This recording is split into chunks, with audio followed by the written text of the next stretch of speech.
Hello and welcome. Today I'm going to talk about the RAK WisDM platform. WisDM is a cloud-based platform designed to simplify IoT fleet management for RAK's Layer 1 gateways. It enables remote configuration, monitoring and maintenance of IoT networks, allowing users to manage entire deployments as easily as a single device. Key features include over-the-air updates, real-time monitoring, remote troubleshooting, and built-in network server capabilities. The platform also supports flexible user roles, robust security measures, and multi-WAN configuration for enhanced connectivity management. Right, okay, let's get started then.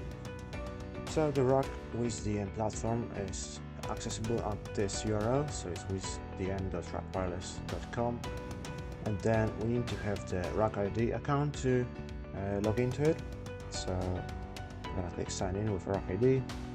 I'm gonna provide my credentials, so I hit sign in, and at this stage we are logged into the platform.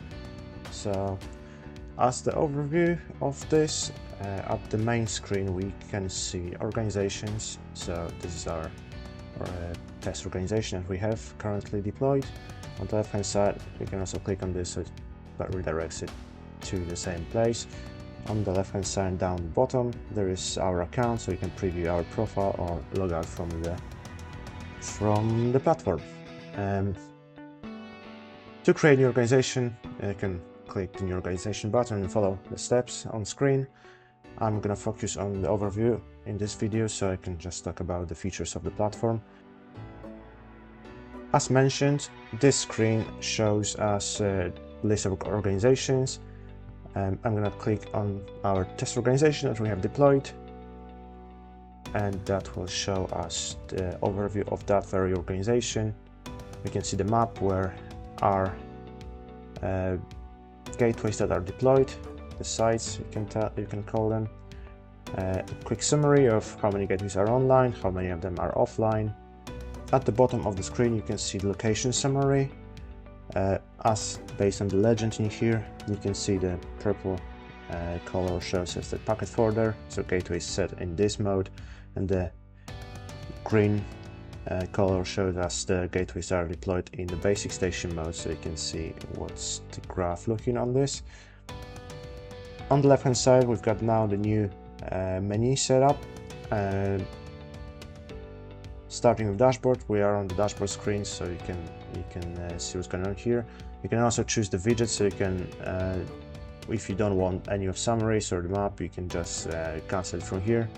You can select whatever you wish the dashboard gonna look like. I'm gonna cancel this quickly. Then on the left hand side you can move to locations. So when I click this, I can see there are 3 locations set. I'm gonna focus on the second one and the third one in this video. So if I click on this, for example, I can see at this location we've got one RAK gateway in our test office. You can see where it is in the map. You can also go to general configuration. In this section here you can see the location name, so you can adjust this in here as well. You've got the picture map. You can set the address of the location as well, and the email notification status. So if you want to be notified if the gateway, for example, goes offline or comes back online, you can be notified instantly, or in hour time or in daytime. You can also copy the address of the organization if you wish to do it for whatever reason. Next up is network configuration. So when I click here, I can see a couple of different modes in here. So you can see the work mode. This gateway in here is in this location set in packet forwarder mode. So this is selected. The frequency plan shows us on what frequency the gateways in this location are going to talk. So in this case is the EU868 megahertz frequency at 8 channel, and the lower one is public, meaning you can this can be viewed by everyone in range. Protocol selection, we've got the center UDP selected with the intervals of those. Gateways from this location are going to talk to the server address that we selected in here. So in our instance, this is the Laureate server, so that is the URL with settings of connection. You can also filter packets if you wish, so you can whitelist or auto filter some packets if you want to receive them or not. There's an option here as well. You can also save this as a template, so this can be later on used for different locations. And at the very end, you've got the firmware updates section. So when you click on this, you can enable critical updates if you wish, and there is the last updates section, which shows us if there were any updates provided for the gateways in that location. And just to add under location, we can also add the gateway from here. So you can just click add the gateway button on the top right corner and follow the steps. You can do it from any of those windows in here. You can also go back to locations, or just go in here and then select your location and then add the gateway as such in here as well.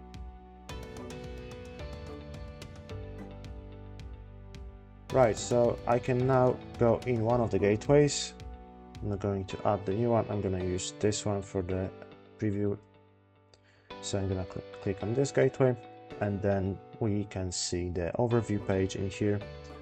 This page will show us how many packets were received and then transmitted as well, how many end devices are connected currently to that network, to this gateway, what is the firmware, and then firmware details. You can click in here and preview the details of that firmware if you're interested in those. When you scroll down, you've got the little map in here you can interact with, and this is the correct address where this gateway is placed at the moment. And then there are also the details of the gateway, such as model, MAC address, UI, and then on what frequency it works. There's the performance section. When you click on the view details, you can see that the gateway is online since this time, and then those are its hardware performance at the moment. So the CPU was used in 11%, the memory this many megabytes were used at that time.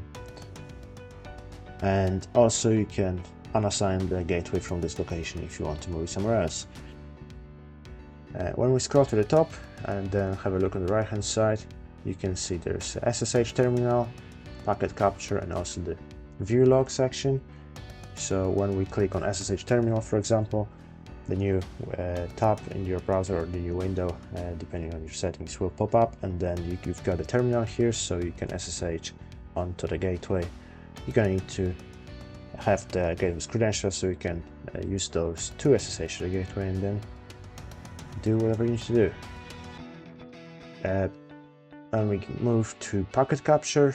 When we click on this, the pop-up window will appear and then ask you for how long you want the session of capturing packets to last. So you can select if it's a minute, 5, or custom, and then click start new session, and for that amount of time the session will last, capturing all the packets, so you can use them later on for the troubleshooting, for example, or for some data comparison if you wish.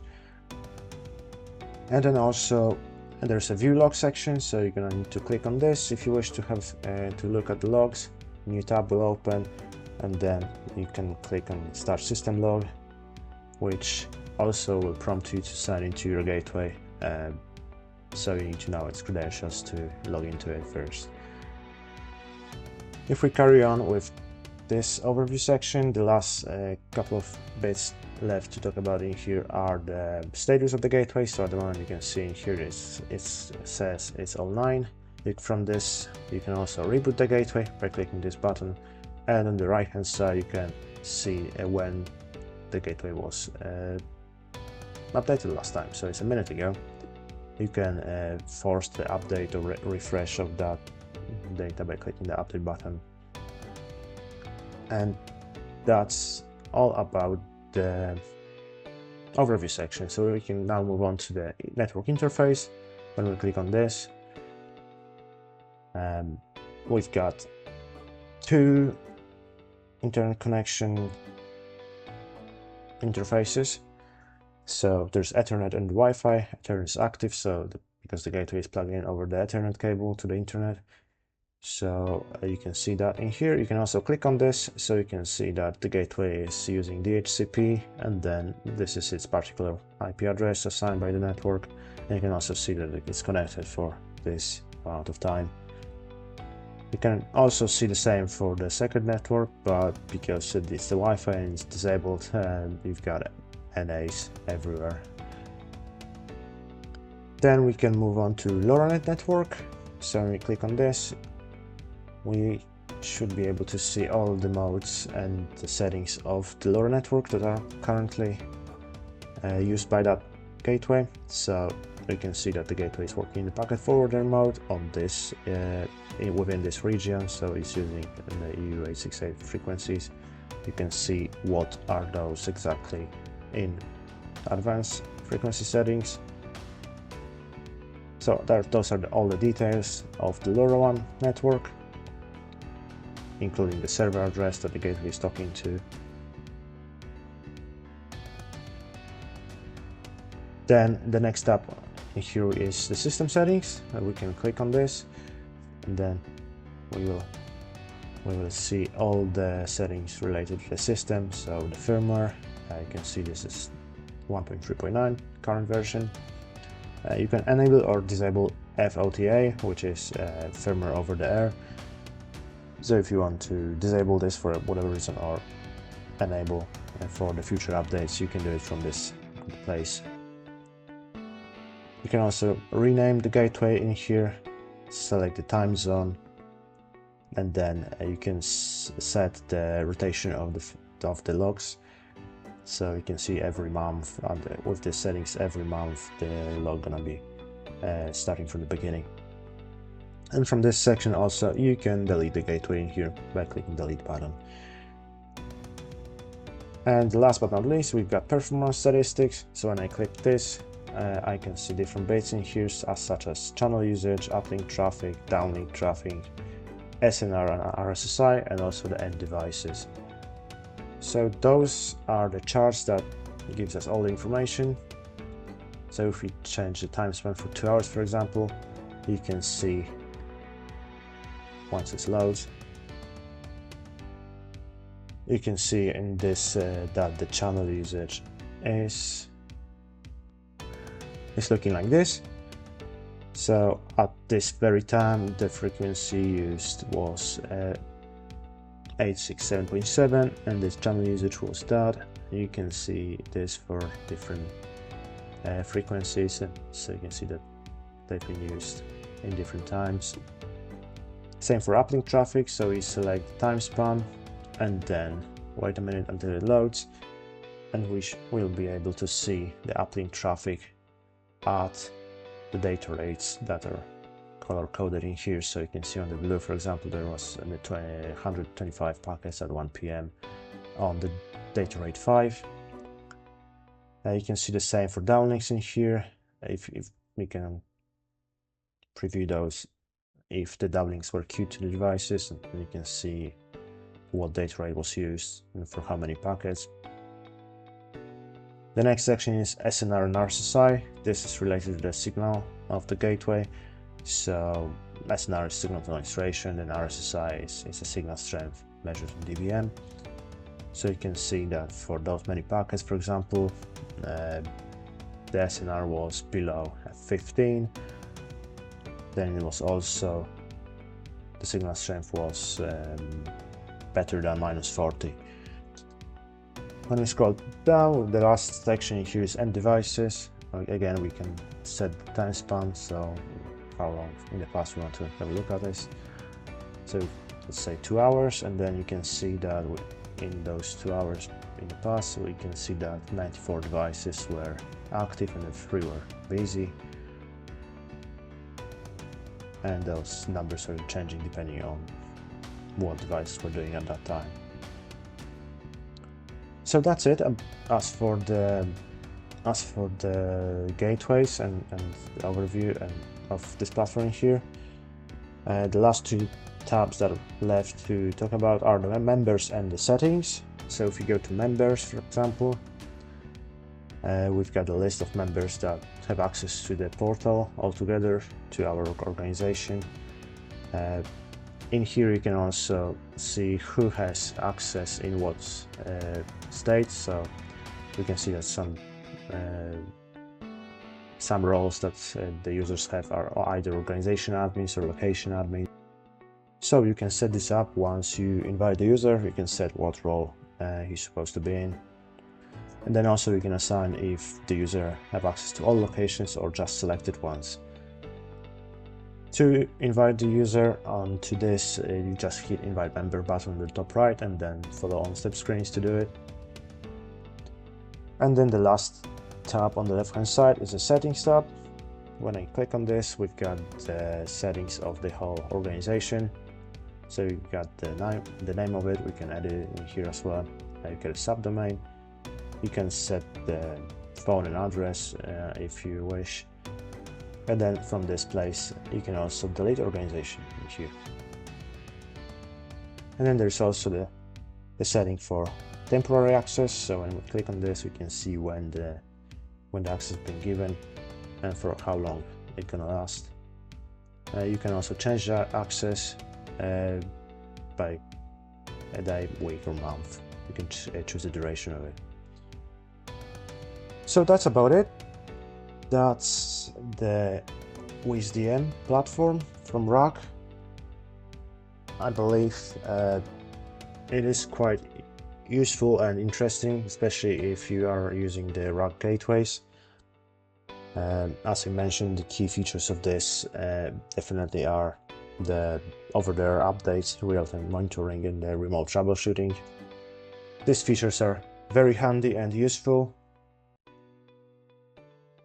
And I believe that sums up our little video. Thank you very much for watching. I hope this was useful for you. Thank you very much once again, and speak again. Bye.